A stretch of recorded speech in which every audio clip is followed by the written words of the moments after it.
Welcome to the Sherlock Holmes Bedtime Stories podcast. Each episode is a section from a classic, comforting Sherlock Holmes story with relaxing music to help you fall asleep. If you like the show, please subscribe, rate and review on Apple Podcasts, Spotify, or wherever you get your podcasts. Support from listeners like you helps us keep the show going.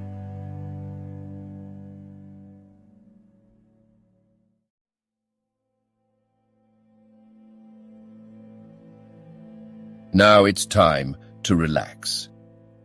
Let your body fall into a comfortable position in your bed and drift gently into a state of total relaxation with tonight's story. A case of identity. "My dear fellow," said Sherlock Holmes as we sat on either side of the fire in his lodgings at Baker Street, "life is infinitely stranger than anything which the mind of man could invent. We would not dare to conceive the things which are really mere commonplaces of existence.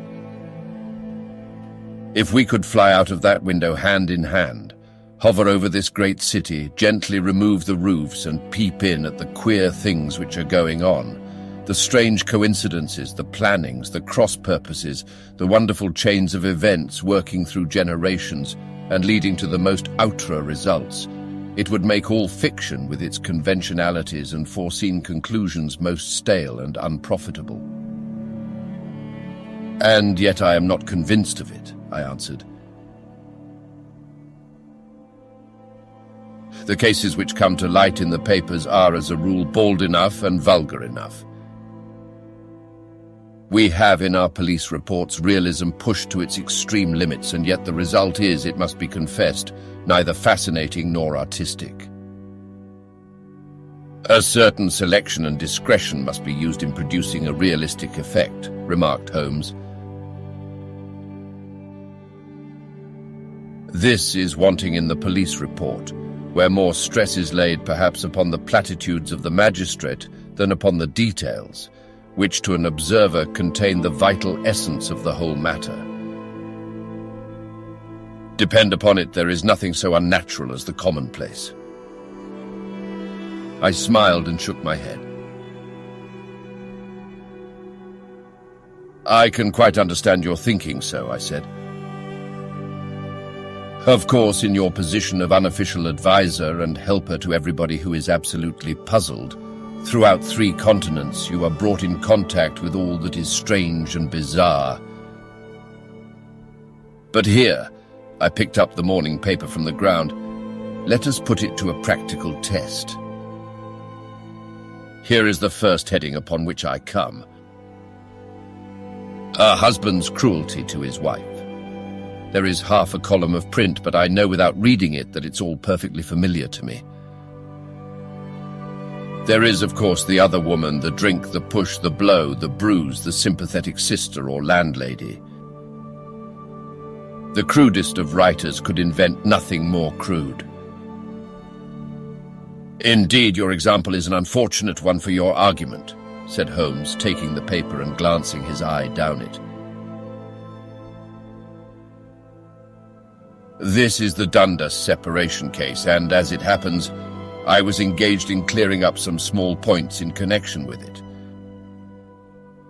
The husband was a teetotaler. There was no other woman, and the conduct complained of was that he had drifted into the habit of winding up every meal by taking out his false teeth and hurling them at his wife, which, you will allow, is not an action likely to occur to the imagination of the average storyteller. Take a pinch of snuff, Doctor, and acknowledge that I have scored over you in your example." He held out his snuff-box of old gold with a great amethyst in the center of the lid. Its splendor was in such contrast to his homely ways and simple life that I could not help commenting upon it. "Ah," said he, "I forgot that I had not seen you for some weeks. It is a little souvenir from the King of Bohemia in return for my assistance in the case of the Irene Adler papers." "And the ring?" I asked, glancing at a remarkable brilliant which sparkled upon his finger. It was from the reigning family of Holland, though the matter in which I served them was of such delicacy that I cannot confide it even to you, who have been good enough to chronicle one or two of my little problems. And have you any on hand just now? I asked with interest.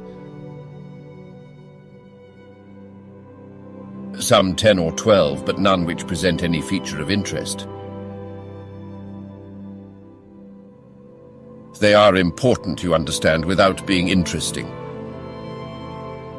Indeed, I have found that it is usually in unimportant matters that there is a field for the observation and for the quick analysis of cause and effect which gives the charm to an investigation. The larger crimes are apt to be the simpler, for the bigger the crime, the more obvious, as a rule, is the motive. In these cases, save for one rather intricate matter which has been referred to me from Marseille, there is nothing which presents any features of interest. It is possible, however, that I may have something better before very many minutes are over, for this is one of my clients, or I am much mistaken. He had risen from his chair and was standing between the parted blinds, gazing down into the dull, neutral-tinted London street.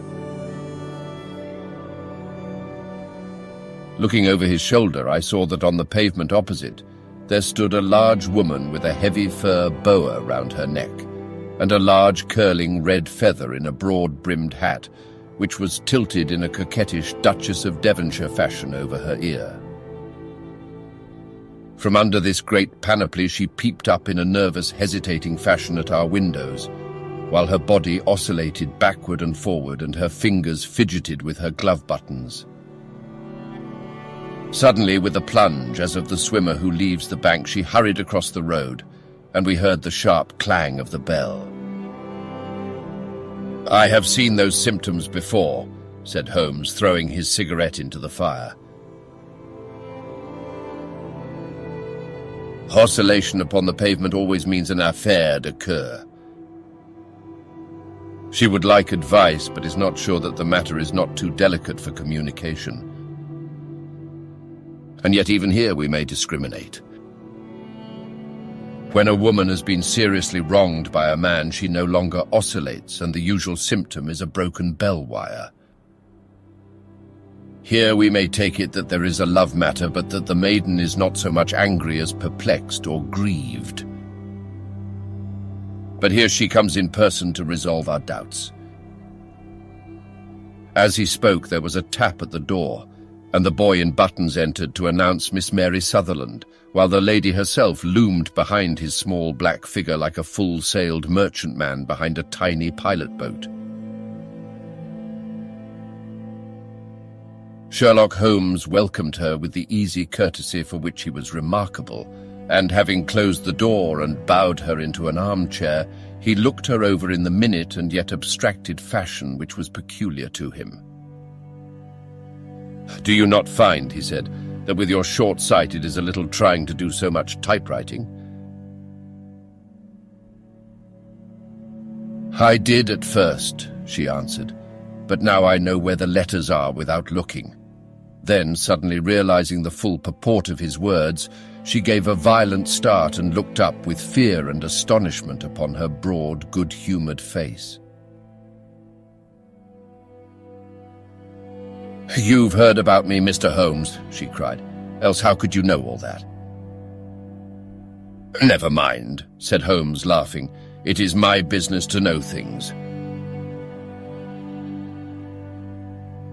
"Perhaps I have trained myself to see what others overlook. If not, why should you come to consult me?" "I came to you, sir, because I heard of you from Mrs. Etheridge, whose husband you found so easy when the police and everyone had given him up for dead. Oh, Mr. Holmes, I wish you would do as much for me. I'm not rich, but still I have 100 a year in my own right, besides the little that I make by the machine, and I would give it all to know what has become of Mr. Hosmer Angel." "Why did you come away to consult me in such a hurry?" asked Sherlock Holmes with his fingertips together and his eyes to the ceiling. Again, a startled look came over the somewhat vacuous face of Miss Mary Sutherland. "Yes, I did bang out of the house," she said, "for it made me angry to see the easy way in which Mr. Windybank, that is, my father, took it all. He would not go to the police and he would not go to you, and so at last, as he would do nothing and kept on saying that there was no harm done, it made me mad, and I just on with my things and came right away to you." "Your father," said Holmes. "Your stepfather, surely, since the name is different." "Yes, my stepfather. I call him father, though it sounds funny too, for he is only 5 years and 2 months older than myself." "And your mother is alive?" "Oh yes, mother is alive and well." "I wasn't best pleased, Mr. Holmes, when she married again so soon after father's death, and a man who was nearly 15 years younger than herself.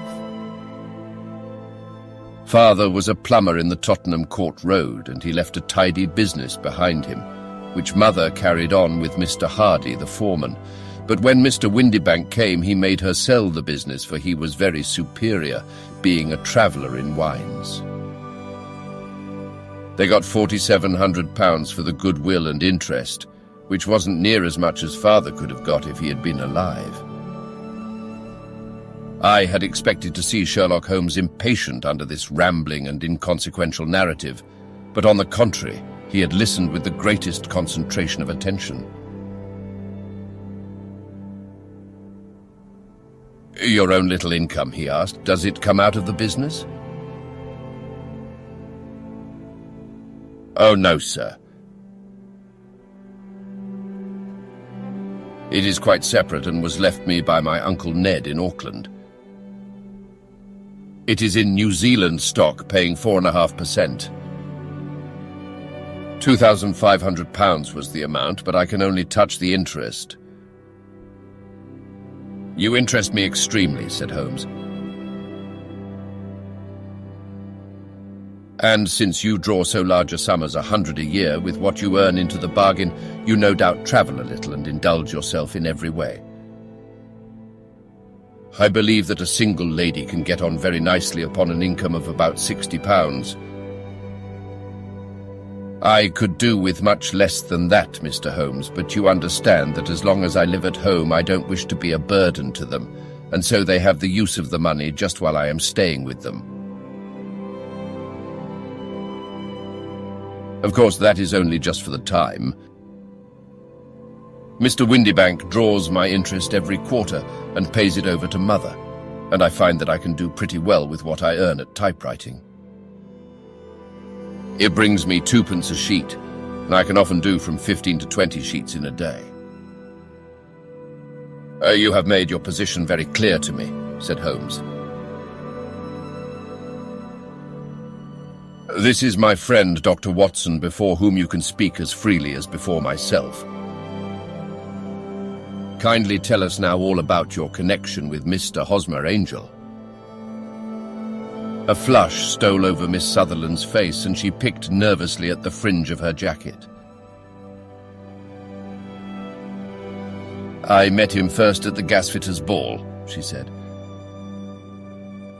"They used to send father tickets when he was alive, and then afterwards they remembered us and sent them to mother. Mr. Windybank did not wish us to go. He never did wish us to go anywhere. He would get quite mad if I wanted so much as to join a Sunday school treat. But this time I was set on going, and I would go, for what right had he to prevent? He said the folk were not fit for us to know when all father's friends were to be there. And he said that I had nothing fit to wear when I had my purple plush that I had never so much as taken out of the drawer. At last, when nothing else would do, he went off to France upon the business of the firm, But we went, Mother and I, with Mr. Hardy, who used to be our foreman, and it was there I met Mr. Hosmer Angel. I suppose, said Holmes, that when Mr. Windybank came back from France, he was very annoyed at your having gone to the ball. Oh, well, he was very good about it. He laughed, I remember, and shrugged his shoulders and said there was no use denying anything to a woman, for she would have her way. I see. Then at the gasfitters' ball you met, as I understand, a gentleman called Mr. Hosmer Angel. Yes, sir. I met him that night, and he called next day to ask if we had got home all safe, and after that we met him. That is to say, Mr. Holmes, I met him twice for walks, but after that Father came back again, and Mr. Hosmer Angel could not come to the house any more. No? Well, you know Father didn't like anything of the sort. He wouldn't have any visitors if he could help it, and he used to say that a woman should be happy in her own family circle. But then, as I used to say to Mother, a woman wants her own circle to begin with, and I had not got mine yet. But how about Mr. Hosmer Angel? Did he make no attempt to see you? Well, Father was going off to France again in a week, and Hosmer wrote and said that it would be safer and better not to see each other until he had gone. We could write in the meantime, and he used to write every day. I took the letters in the morning, so there was no need for Father to know. Were you engaged to the gentleman at this time? Oh, yes, Mr. Holmes. We were engaged after the first walk that we took. Hosmer, Mr. Angel, was a cashier in an office in Leadenhall Street, and... What office? That's the worst of it, Mr. Holmes, I don't know. Where did he live, then? He slept on the premises. And you don't know his address? No, except that it was Leadenhall Street. Where did you address your letters, then? To the Leadenhall Street post office, to be left till called for. He said that if they were sent to the office, he would be chaffed by all the other clerks about having letters from a lady, so I offered to typewrite them like he did his, but he wouldn't have that, for he said that when I wrote them they seemed to come from me, but when they were typewritten he always felt that the machine had come between us. That will just show you how fond he was of me, Mr. Holmes, and the little things that he would think of. It was most suggestive, said Holmes. It has long been an axiom of mine that the little things are infinitely the most important. Can you remember any other little things about Mr. Hosmer Angel? He was a very shy man, Mr. Holmes. He would rather walk with me in the evening than in the daylight, for he said that he hated to be conspicuous. Very retiring and gentlemanly he was. Even his voice was gentle. He'd had the quinsy and swollen glands when he was young, he told me, and it had left him with a weak throat and a hesitating, whispering fashion of speech. He was always well-dressed, very neat and plain, but his eyes were weak, just as mine are, and he wore tinted glasses against the glare. Well, and what happened when Mr. Windybank, your stepfather, returned to France? Mr. Hosmer Angel came to the house again and proposed that we should marry before father came back. He was in dreadful earnest and made me swear with my hands on the testament that whatever happened, I would always be true to him. Mother said he was quite right to make me swear and that it was a sign of his passion. Mother was all in his favor from the first and was even fonder of him than I was.